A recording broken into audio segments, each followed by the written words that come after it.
સુરતમાં હત્યાનો સિલસિલો યથાવત જોવા મળી રહ્યો છે। સુરતમાં હત્યાનો બનાવો સમયાંતરે સામે આવી રહ્યા છે। ત્યાં વધુ એક હત્યાની ઘટના સુરતના ડિંડોલી પોલીસ સ્ટેશન હદ વિસ્તારમાં બની છે। ડિંડોલી વિસ્તારમાં બિલિયાનગર સોસાયટી ખાતે સરાજાર યુવાનની હત્યા કરી ભાગી છૂટેલા બાળ કિશોર સહિતનાઓએ ગણતરીના કલાકોમાં પોલીસે ઝડપી પાડ્યા હતા। સુરત શહેરના અનેક ઉપમા મળી છે, ટેક્સટાઇલ સિટી, ડાયમંડ નગરી, સ્માર્ટ સિટી, પરંતુ સુરતમાં વધી રહેલા ક્રાઇમને પગલે સુરત હવે ક્રાઇમ સિટી બન્યું છે। હત્યા, મારામારી, ડ્રગ્સ વગેરે સુરતમાં સામાન્ય બાબત બની ગઈ છે। સુરત શહેર પોલીસ કમિશનર વગરનું છે એવું લાગી રહ્યું છે, જેને કારણે સુરતમાં હત્યાનો બનાવ વધી રહ્યો છે। ત્યાં સુરતના ડિંડોલી પોલીસ સ્ટેશન હદ વિસ્તારમાં હત્યાનો બનાવ બન્યો છે। સુરતના ડિંડોલી ખાતે આવેલા બિલિયાનગર સોસાયટીમાં વિશાલ ઉર્ફે અતુલ સોની નામના યુવાનની સરાજાર હત્યા કરાઈ હતી, જેની જાણ થતાં તાત્કાલિક પોલીસ કાફલો સ્થળે દોડી ગયો હતો અને લાશનો કબજો લઈ તપાસ શરૂ કરી હતી, જેમાં અંગત અદાવતમાં હત્યા કરી હોવાનું સામે આવ્યું હતું। તો હત્યારા કરનાર મુકેશ મીર, ગોપાલ મીર, આનંદ ઉર્ફે કાલુપુર યાદવ, અભિષેક ઉર્ફે કાલિયા પાઠક અને કાયદાના સંઘર્ષમાં આવેલા બાળ કિશોરે મૃતક સાથે બોલાચાલીમાં ઝઘડો થતા તેની હત્યા કરી હોવાની કબૂલાત કરી હતી। હાલ પોલીસે 3 હત્યારાઓને આનંદ ઉર્ફે કાલુપુર, રમાશંકર યાદવ, અભિષેક ઉર્ફે કાલિયા, અખિલેશ પાઠક, મુકેશ મનુભાઈ મેર તથા અન્ય એક બાળ કિશોરને ઝડપી પાડી સળિયા પાછળ ઢકેલી દીધો છે। ડિંડોલી પોલીસ સ્ટેશન વિસ્તારમાં ગઈકાલે નવાગામ એરિયામાં એક ઘટના બની હતી। આ ઘટનામાં હત્યાનો બનાવ બન્યો હતો। આ હત્યામાં ભોગ બનનાર તરીકે અતુલભાઈ સોની કરીને એક વ્યક્તિ છે, એનું મૃત્યુ થયું હતું। એ વ્યક્તિનું અગાઉ થોડાક દિવસ પહેલાં જે આરોપીઓ છે, 5 આરોપીઓ, એના સાથે ઝઘડો થયો હતો, અવારનવાર તકરાર પણ થતી હતી, પરંતુ ગઈકાલે તેઓએ એક આયોજનપૂર્વક રીતના આ બનાવને અંજામ આપ્યો હતો। આરોપીઓમાં એક કાયદાના સંઘર્ષમાં આવેલ બાળ કિશોર છે।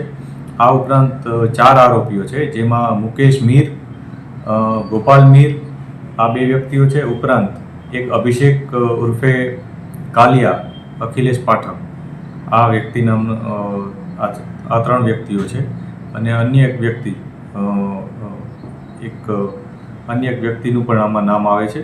આ 4 વ્યક્તિઓ મળી અને જે કાયદાના સંઘર્ષમાં આવેલ વ્યક્તિ છે અને એ 5 જણાએ મળીને આ બનાવને અંજામ આપ્યો હતો। પોલીસે આ બનાવ અનુસંધાને IPC 302, 143 વગેરે મુજબની કલમો ઉમેરી અને ગુનો દાખલ કર્યો છે।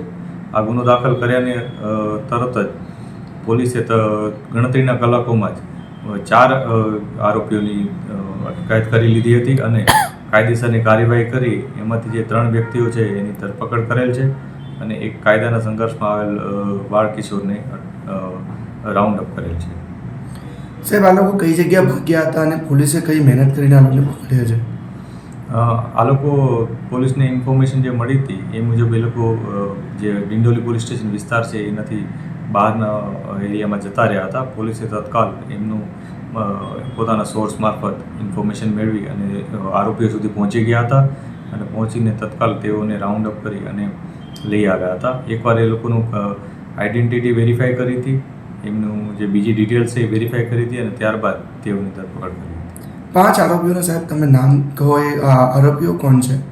આ 5 આરોપીઓમાં એક મુકેશ મીર, એક ગોપાલ મીર, આ 2 વ્યક્તિઓ છે। આ ઉપરાંત આનંદ ઉર્ફે કાલુપુરે યાદવ અને અભિષેક ઉર્ફે અખિલેશ પાઠક, આ 4 વ્યક્તિઓ છે। આ ઉપરાંત એક અન્ય જે બાળ કિશોર છે, જે કાયદાના સંઘર્ષમાં આવેલ બાળ કિશોર છે।